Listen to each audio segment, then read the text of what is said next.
Folks, welcome.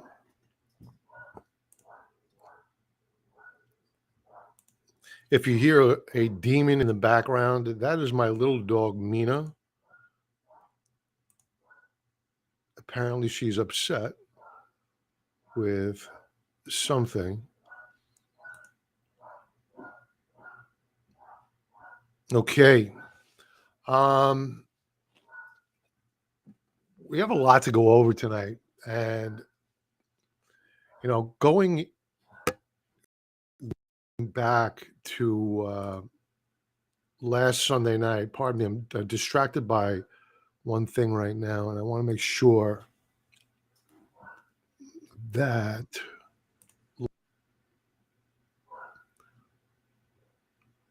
Okay, good. How's the audio? Okay. Awesome. Seymour Rivers, where you been, pal? Where you been? Haven't seen you. Hope you had a good Thanksgiving. Trader Isaac. Good. Thank you, sir. Appreciate it. Okay. On Sunday night, I spoke about that I thought that we were going to have a rally going into this week. We have the rally. Does it last into December, meaning the back half of December? We're going to go over seasonality. I think it's worth having the conversation now. We have one trading day left to go in the week, and you may want to think about position sizing. Are you adjusted appropriately? Are you positioned accurately? Are you too overweight, underweight? So let's talk about that for a minute. I should have had this ready at the go, but I failed.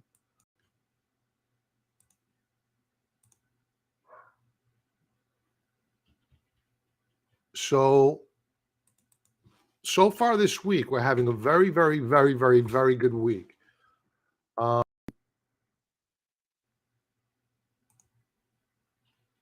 Here's our seasonality.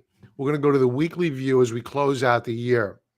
Folks, we're using TrendSpider, 35% discount code below. Help support the channel by helping TrendSpider and get an awesome, awesome tool. Now, we're up 72% of the time. This is one of the best weeks out of the year. No great shock that we're up on the week. The next 2 weeks are generally men's and men's, 50-50. Then you get that final back half of the year, the final week of the year, and that's generally an up week. This is what we have in front of us. This week, for the most part, is almost done.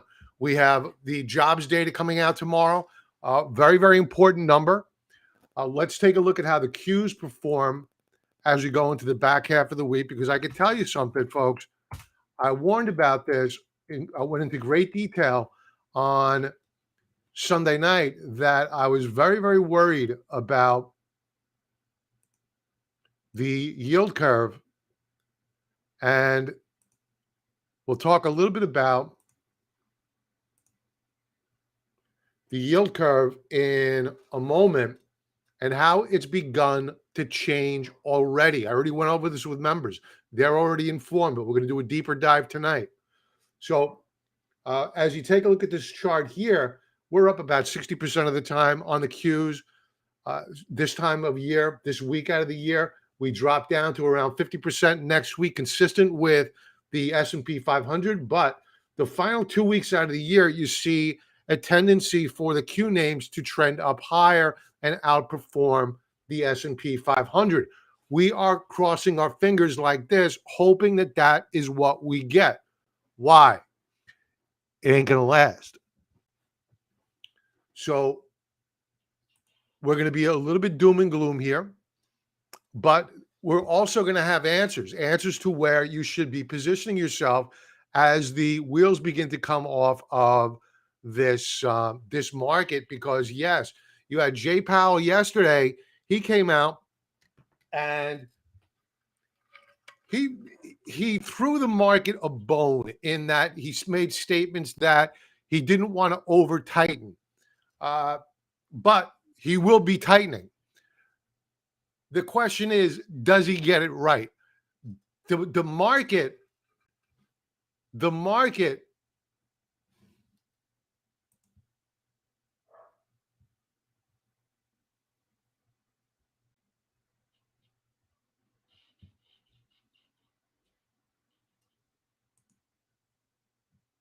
here.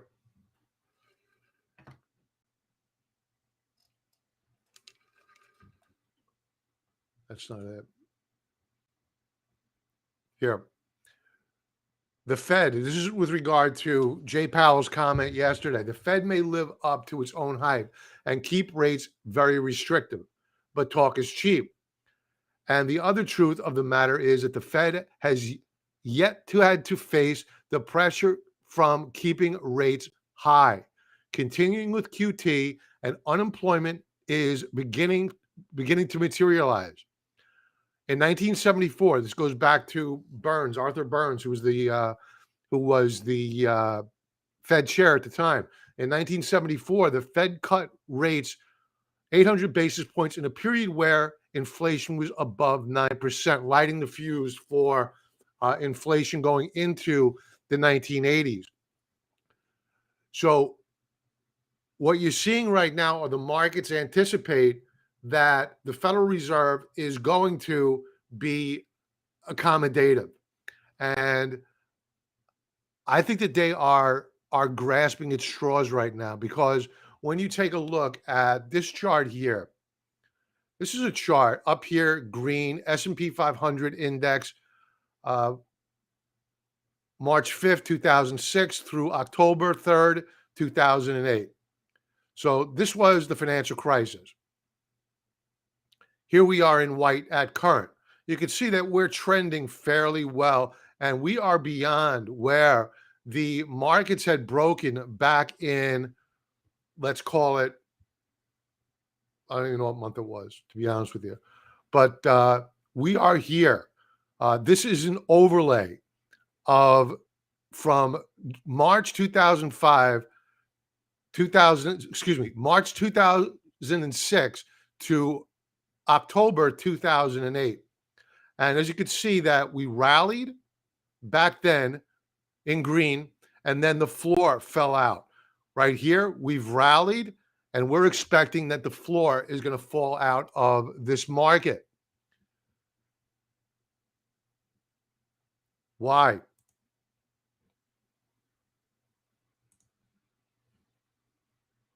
Take a look at the economic data that has come out. ADP missed. Real GDP came in a little bit better. The caveat with this number is that the real GDP is calculating in inventory. They made too much stuff. They now have to mark that stuff down and give it away. We just shorted a company, HIBB, that is loaded up with Nike gear, and they're going to have to dump at a loss. So this Q3 read, I think, is an anomaly, and we're probably not going to see it again next quarter. Pending home sales continue to deteriorate. Initial jobless claims came in worse than what was expected. So things are beginning to really weaken up, and I would caution strongly against getting too carried away with this market rally.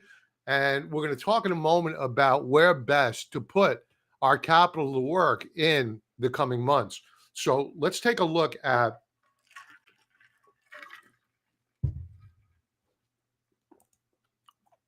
the yield curve. And I mentioned this in great detail on Sunday night. The yield curve, for those that are just joining in, it's the width of the 2-year yield versus the 10-year yield. When you see the yield curve decline, okay, not horrible, not wonderful. Get ready for a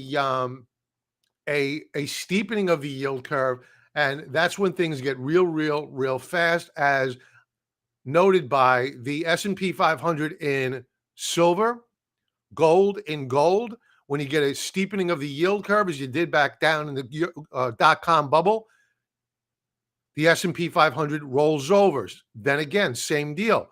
2007 financial crisis rolled over as the yield curve steepened. Again, 2020, yield curve steepened, stock market tanked. Here we are yet again. Yet again. What didn't fall during those time frames? Gold. It rallied. Every single instance, gold rallied. It didn't put in a great showing, like outperforming in general. It didn't take off in earnest like it had back in the prior two bubbles. But we are really beginning to pick up steam here on gold. And if you've been watching this program for any length of time, I've been saying, load up, buy. If you weren't buying before, buy now. It's still cheap. Take advantage of it. We're going to go over gold in a minute. So how are we doing so far on the week?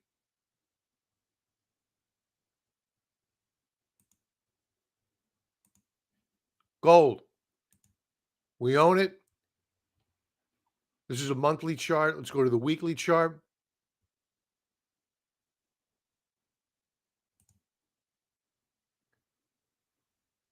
We are up nearly 3.5% on the week, and this is going higher.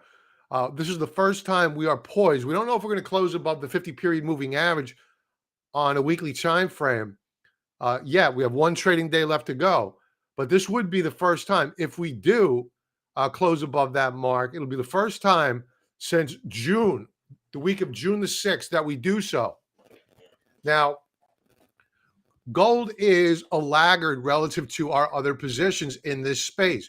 You take a look at Nugget, NUGT, our gold mining ETF.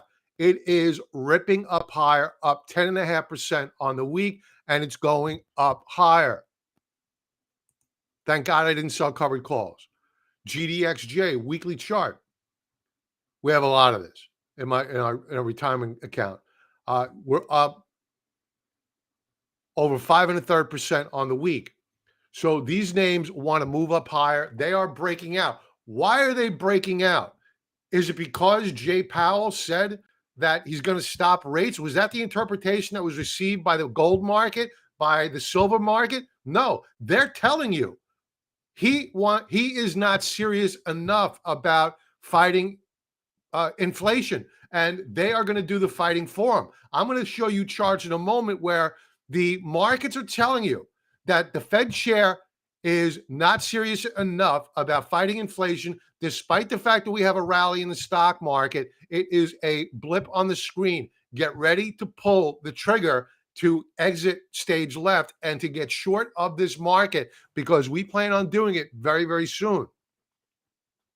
If he was very hawkish about fighting inflation, why would you have a over 5% rally in the gold mining stocks?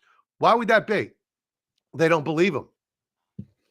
And when you take a look at the yield curve and you drill down to a weekly chart, so far on the week, one trading day left to go, we're flashing a reversal bar. We're reversing off the lows of the week. Not a big deal yet, until such time as we begin to do this. And this is when we get really, I already have a line here, serious about loading up on shorts.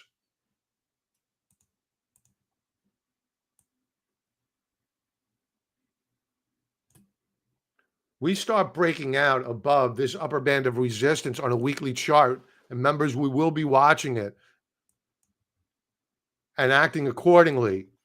You can bet your bottom dollar that we are going to be buying long-dated put contracts, definitely on consumer discretionaries, probably on the S&P 500, and definitely on the Qs. Let's go to some comments here. All of a sudden, I just don't feel good tonight. BlackRock and Blackstone Real Estate Investment Trust is halting withdrawals as problems start in the real estate sector. Okay, good information. Yeah, we're going to go to that in a moment, actually. because I'm going to show you one sector of real estate that should do pretty well. Joseph, welcome. Thank you, sir. You too. Been on the road. Good to have you back. Good to have you back. Welcome, Franklin. Hey, Lewis. Welcome. Okay. So the yield curve beginning to stabilize here. Maybe it'll sell off tomorrow. We don't have a crystal ball, right? All we do is we continue to monitor events as they unfold. How is the market responding? Is it responding as we would expect it to? Yeah, it kind of is, to be honest. We predicted that the market was going to be up this week. It is up this week. Does it stay up? Not quite sure. So we'll see what happens tomorrow. Trough Live. What will be your signal to begin buying those puts, and what are the expirations you'd be looking at? So I'll be honest with you.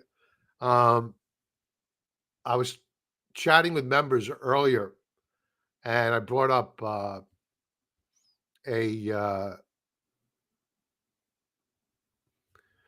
my charting software, my what do you call it?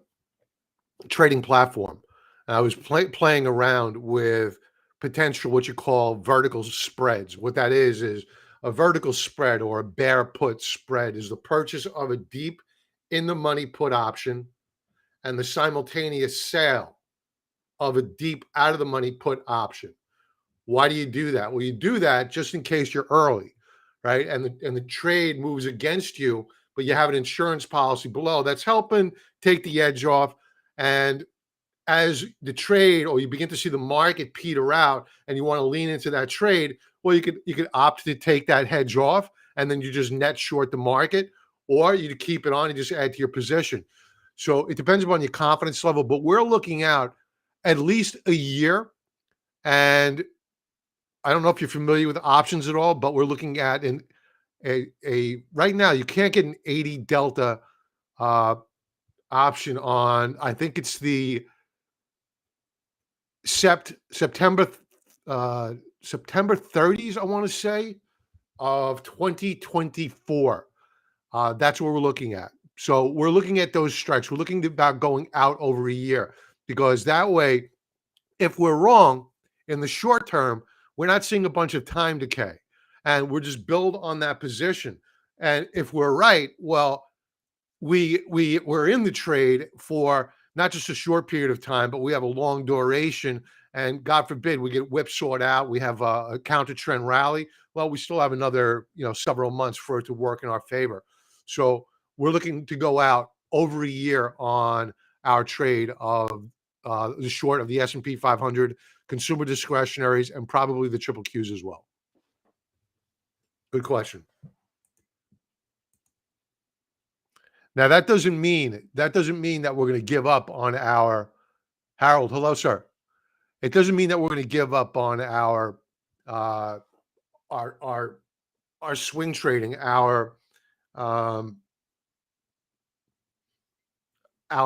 we like to trade the markets using, how do you say, what's the word? Our strategy is to use, what's the word? I'm drawing a blank.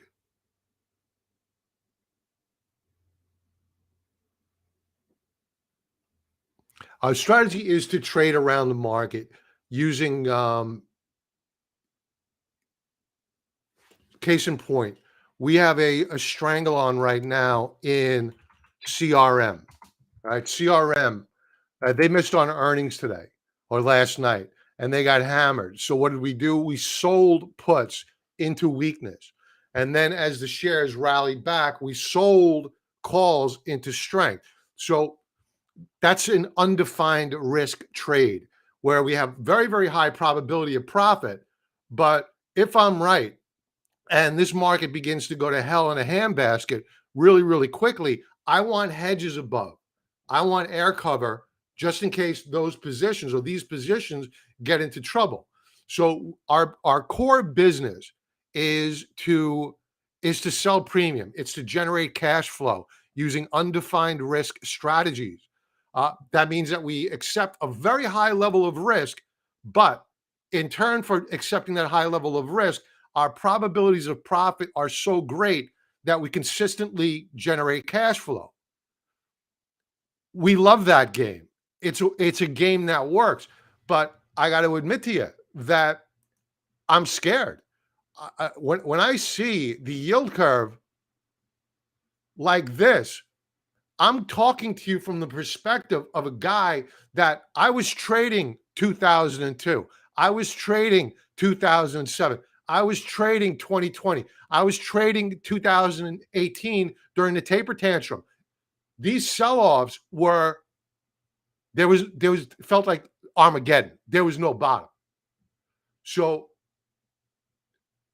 we're setting up for it again. And for me to come online here right now and not to say that I'm worried and to come on here and say, our portfolio is doing great, follow me. Shame on me. I'm telling you right now, this is not going to end well. The resolution to this is going to be mind-bogglingly horrible. It's going to make 2007, 2008 look like a walk in the park, because there will be no China coming to the bailout because they're just as bad as we are now. Our system is so corrupt and so much more further in debt than what it was back in 2008. It's ridiculous. So I don't know what the bailout's going to be. All I know is that you got to have a parachute ready to go, because when the floor pops out from underneath you, you need to have your shorts in place already. It's going to suck if you have to pay up high premiums and chase the market short down. And it's very, very risky. We don't want to do that. The way we're looking at the market right now is this way. It's very, very simple. Right now, you have seen the Dow Jones Industrial Average break out above its upper band of resistance. This is a monthly chart. Yes, we closed down on the session, but it's still a healthy breakout. Take a look at the S&P 500. We are very close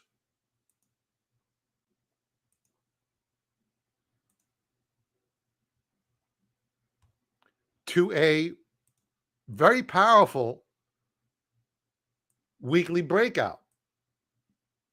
In fact, we have broken out. We have broken out now. Sorry, this is a monthly chart. We have now broken out on a monthly time frame. Drill down to a weekly view. This is what I was looking for before. You can see on a weekly view, we are rallying, or we have rallied up and into the upper band of resistance. It looks like a bullish chart. It really, really does. It looks like a bullish chart. Now, I'm going to take you back in time. Before I do that, I'm going to remind you, click the like button. Please click the like button. All kidding aside, I'm going to bring you back to this chart here where we started out. And for those just joining in, this is a chart in green of the S&P 500 from March 2006 to October 2008. Overlaid in white is present day stock market. You could see the consistency of the price action is eerie. We are here. This was when the bottom fell out. Look at this trajectory, this move up higher. I forget what time frame this was. We're going to go over it in a moment. I'll let you know then. In 2008, when the market fell out, we're trending consistently. Now we're extended beyond. We're like over our skis right now on this market. And I think we're going to stay there for a while longer. But have we been here before? And this is a question that we have to ask ourselves. When have we seen this before? Well, here's a simplified chart of where we are at current.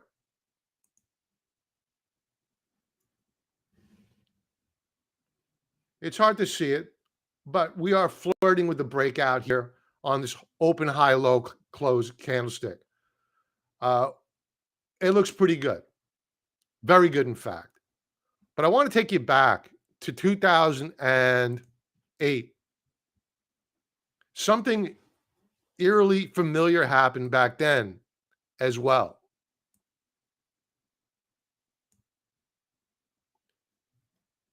See the similarities? Downtrend channel, rally, upper band of resistance. Go back to 2007, 2008, rally. It broke out, folks. It broke out only to roll over, and the rest is history.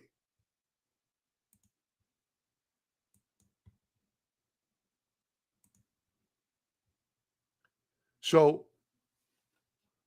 let's not get lured into this rally. It's probably going to have a little bit more legs to it, but ultimately, I'm figuring in Q1 of 2023, we are going to see the wheels begin to come off of this market, and we will be tracking it very, very closely with members. If you're not currently a member, sign up, because we're prepared. We are already prepared. We're looking to open up short positions. We are already long of uranium. We are already long of gold stocks. These are the silver stocks, all doing very well. They're breaking out. All the while, the stock market is trying to break out. Isn't that weird? So what else is doing pretty good? Well, if Jay Powell yesterday were as dovish as the markets are perceiving him to be, why is it that the Bloomberg Commodity Index is consolidating and getting ready for a move up higher? It broke out the week of October the 31st. It's been consolidating ever since, as if it's been waiting for this news. Then you take a look at other names. You would think, again, Jay Powell, he was very dovish, right? That should be bearish for commodities. Okay, let's test that thesis. Let's test it.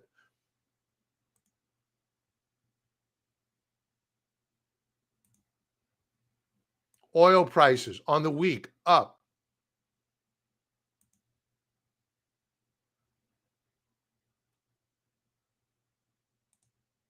Lean hogs, we spoke about this on Sunday night, up, ready to break out. I'm sorry, that's feeder cattle, not lean hogs. Lean hogs off the lows of the week, consolidating possible higher low. Copper, look at this chart of copper. It's broken out, retested, getting ready for a follow through.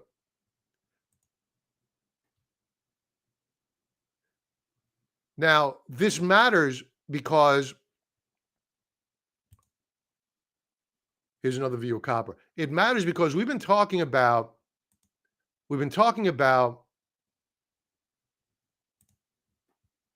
natural gas. Disappointed me today. We've been talking about a breakout or a pullback in inflation, and we attributed that to the what do you call it?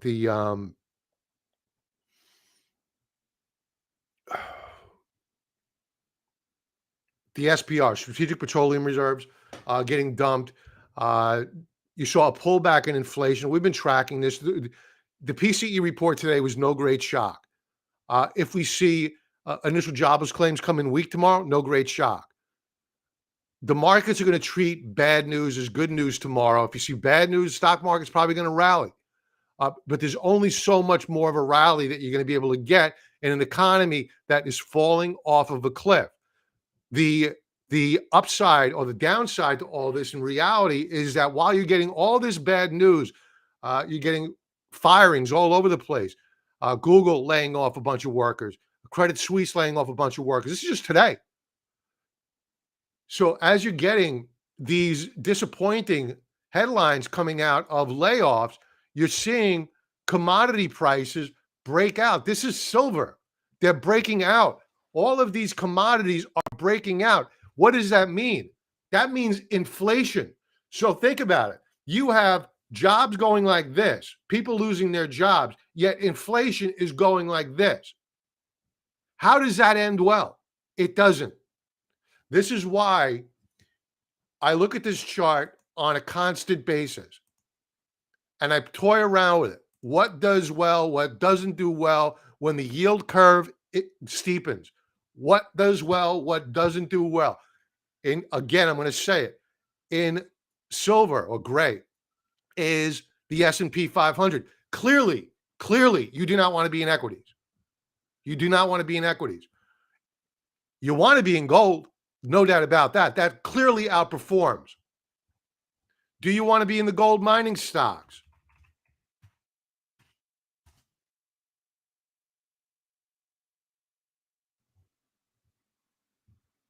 Yeah, you do. Dot-com crisis, they rallied. Financial crisis, they rallied. They didn't do much in 20. In fact, they took it on the chin. 20 that hurt me. 2020. So they didn't rally in 2020. They pulled back along with the rest of the equity market. So we got to be cautious of that. But clearly, gold, silver. Let's check out silver.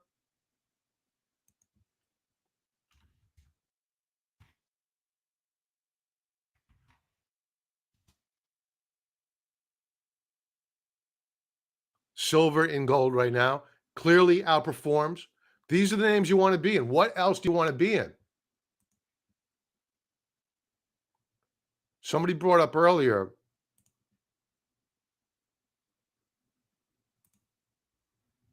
that who was it? I think it was Franklin. Yeah, Blackstone and BlackRock real estate investment funds halting withdrawals as problems start in the real estate sector. So the one area that I would say that you would want to avoid is probably, those names. But if you take a look at this chart here, this is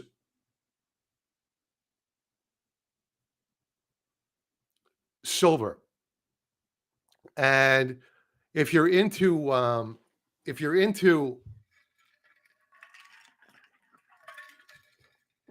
what you call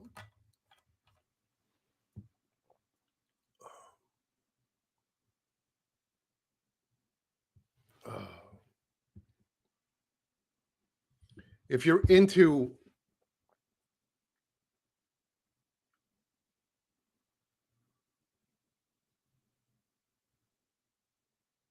guys, I apologize. I'm not feeling that good.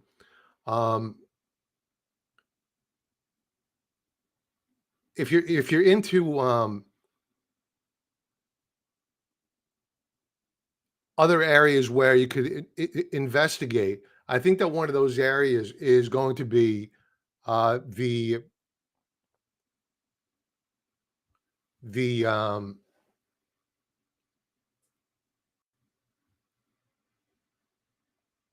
farmlands. And I dug up a couple of these, and they looked pretty interesting to me. Unfortunately, I have very little data to go by. FPY.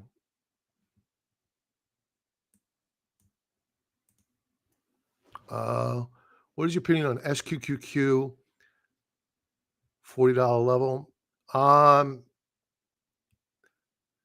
Yeah, let's bring it up.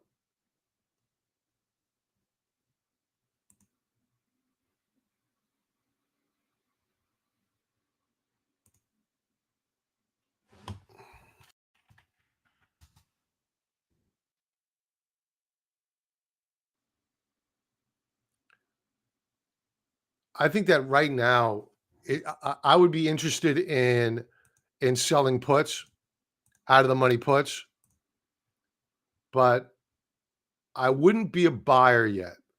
I think that it's too early, and that we're probably going to have some additional buying into the back half of the year. And I think that Powell did a good job yesterday. He gave enough raw meat to individuals to have them go out and buy the market. But I think that they're making a very, very serious mistake. And we're along the market. Don't get me wrong. I'm not net short this market. I'm dying to get net short SQQQ. But I think it's a little bit too early. Here, this is what I want. So all I'm going to do is this, is take my crayon out. Here's my lower band of support.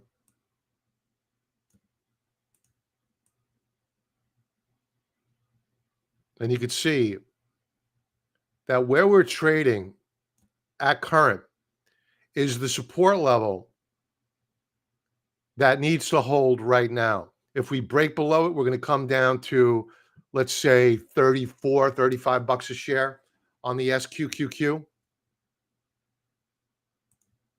So it's definitely a strategy that we could use to put a trade on. I will warn, the weekly Stokes are very weak, and they're probably going to get weaker. So I would make the sale of the puts on SQQQ pretty far out of the money. Don't go too tight. Daily chart, we're rolling over here. Really monkey hammered on the week, and no great shock.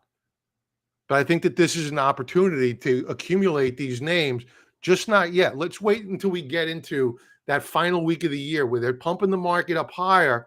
And while everybody else is thinking, okay, I got to buy stocks, I got to be long the first week of 2023. No, I want to be lightening up on our long positions, and I want to be opening up short positions going out and into 2023.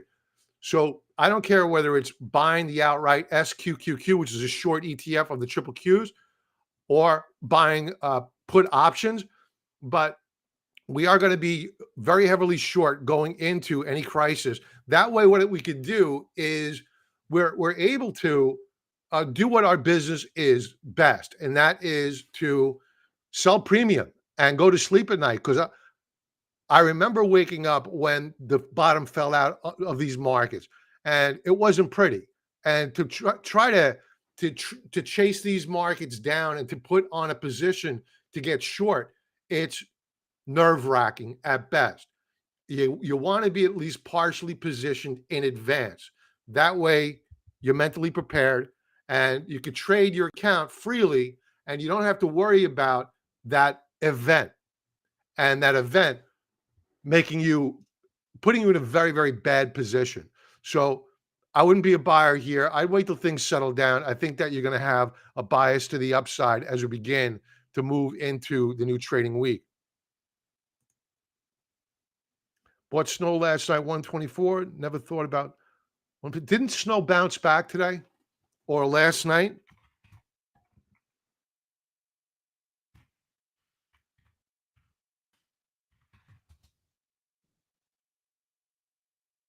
Oh, it's even up today. Yeah. Congratulations, Tom. Nice trade, pal.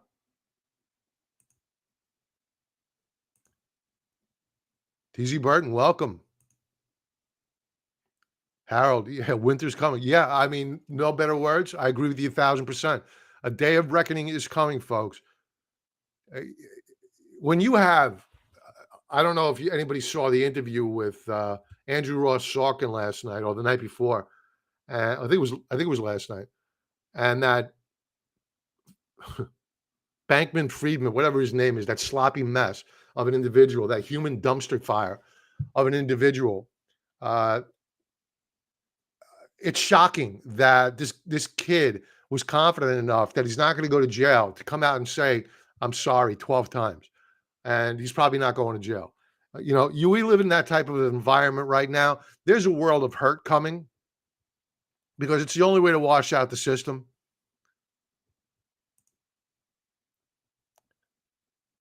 Yoga Mac, hey, brother. Yeah, me too, pal. Yeah, I went over no worries. I went over the SPY a little bit earlier.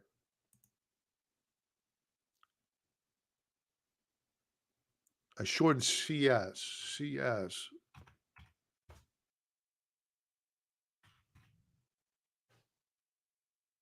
Oh, that's right. Credit Suisse. Duh.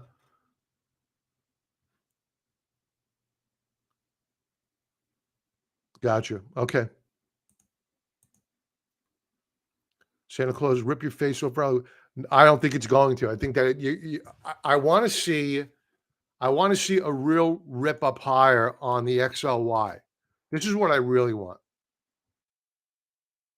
I had my finger on the trigger the other day, getting ready to short this, and I said, "Hold off, walk away," and I did.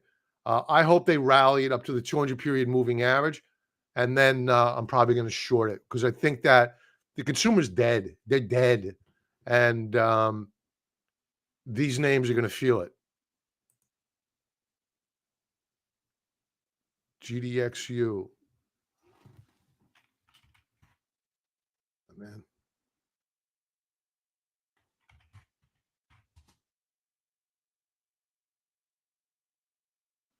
Oh yeah. Okay. Fine. I agree. I just left a live interview on Twitter Spaces. 40. Was that with that kid?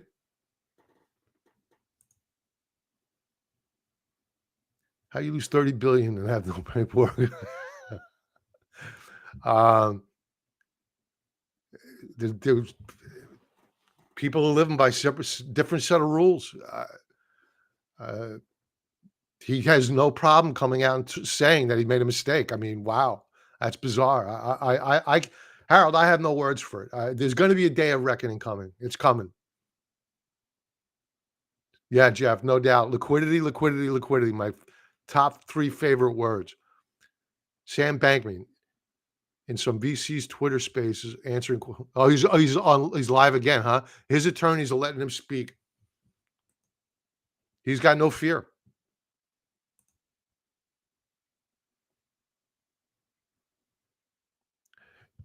I got to help you hosting Spaces. I'll help. Okay, I don't know what that is, but okay, I'll do that. All right, let's do some chart requests. Oh, I didn't really fire off on this before. Um, many years ago, I watched one of my favorite traders is Jim Rogers, and he was buying. This is like 10 years ago, and he was doing an interview, and he was asked what his favorite investment was, and he says farmland, without a doubt, farmland. Well before COVID, well before anybody was thinking about food crisis, this guy was buying up farmland, and I never forgot that. And you can get tied up in the Bill Gates conspiracy theory. I don't even want to go there. I think he's a corrupt individual, sick son of a bitch. But I know family friendly show. Sorry about that. Um, but he is buying up farmland. But I think it's to preserve his wealth because he knows what's coming next.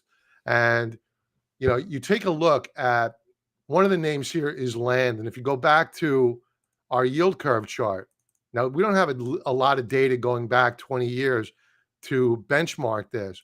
But if you take a look at going back, we'll make this green going back to 2020.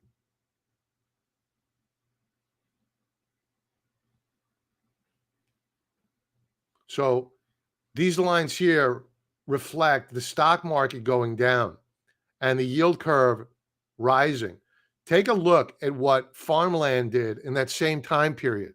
It ripped up higher and stayed higher. It's correcting now, but I need to wonder whether or not after this pullback, is it time to begin to start loading up on this ETF?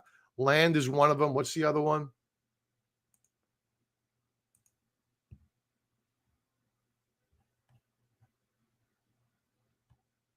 FPI.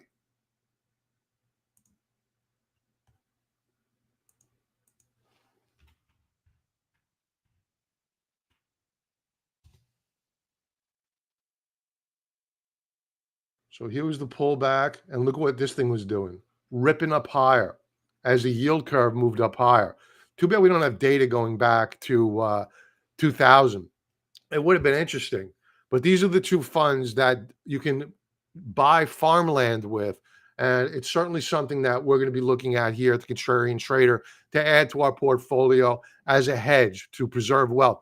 If Bill Gates is doing it and you have Jim Rogers doing it, then they know their stuff and they're preserving wealth, they're building wealth, and we want to be along with them. Let's do some chart requests. I'm going to log off. I'm not feeling all that great tonight. I saw Kanye on Alex Jones talking crazy and looking crazy. I think they're finally getting to him. They're breaking him down. Then someone mentioned that the hood over his face was designed by, oh my God. That's crazy. That's crazy. I think they're breaking him down. I think they know just what to do to get to him, and they're doing it.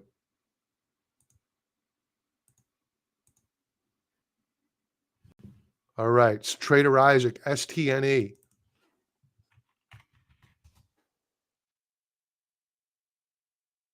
Daily chart looking good. We'll come back to that, though.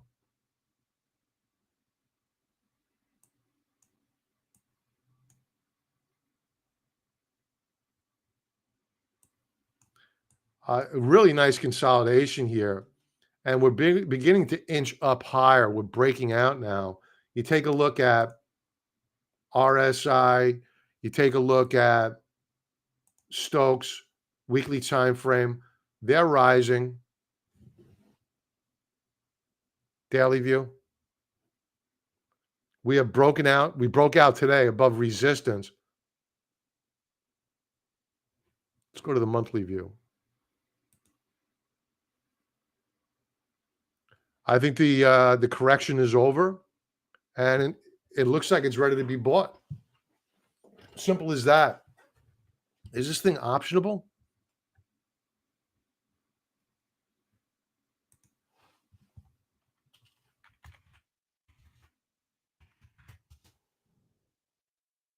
Only $11 stock. Yeah, it's breaking out.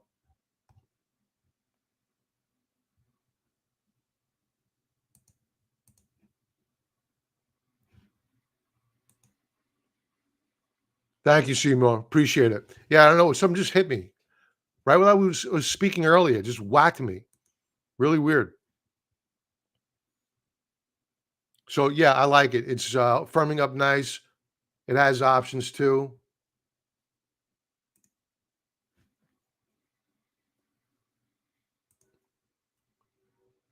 Thank you very much, Yoga Mac. Appreciate it. No, the market's good. We're good. I believe me. I love. If I didn't have the market to wake up to, I don't know if I would wake up. To be honest with you, so it's all good. Thanks, Yoga Mac. NLST.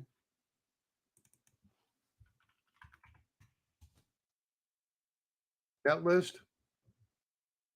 Monthly chart. Wow. Was this a SPAC at one point?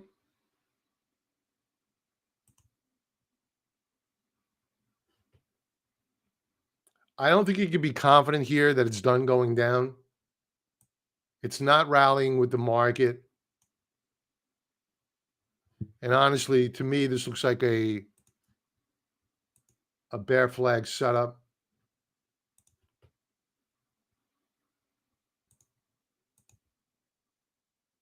Now, if we break out, then I'm wrong. Daily view.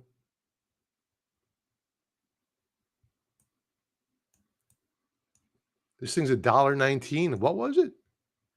What was its high? Oh, $10. I thought it was higher. You're right at support. Technically, you're down below it. I would wait to see $1.07 per share. Take a nibble there. It's your lotto ticket? Okay. All right, what else do we have? Google. Alphabet, sorry, Alphabet.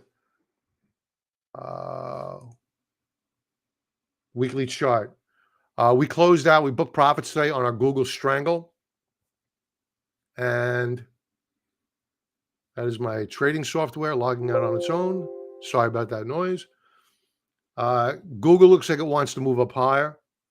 Now, I take a look at this chart. This is one of the reasons why I can't short the market yet. Inverted head and shoulders setup. If it rallies up to 120, then we'll look to short it.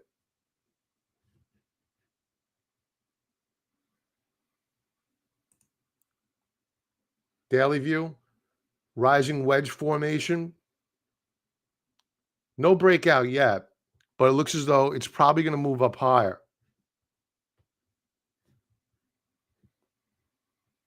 And McNeil, how you doing, pal?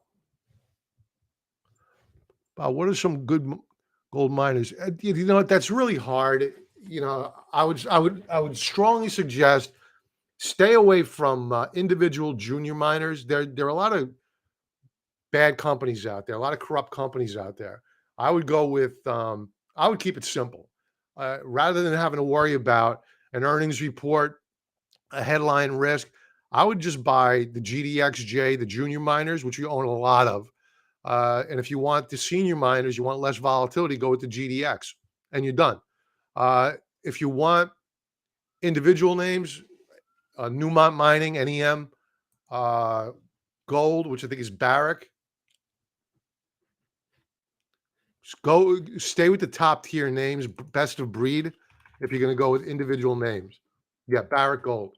These are the names that if you want to buy individuals, these are the ones you want to buy.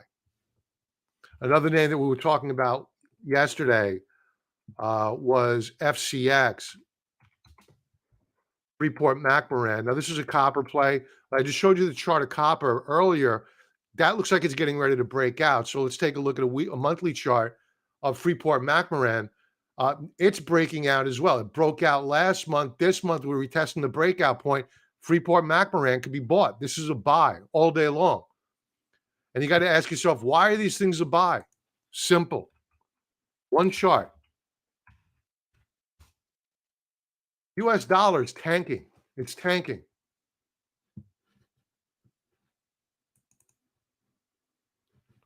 All right, folks. Today, I'm not feeling all that well, so I'm going to hit the sack. Everybody have an awesome night, and thank you for being here. It's my honor and privilege. If you have any questions, send me a email, robert@thecontrariantrader.com. Members, leave it in the members area. Everybody have an awesome, awesome weekend and a good trading day tomorrow, a profitable trading day. Have a great night. Be well.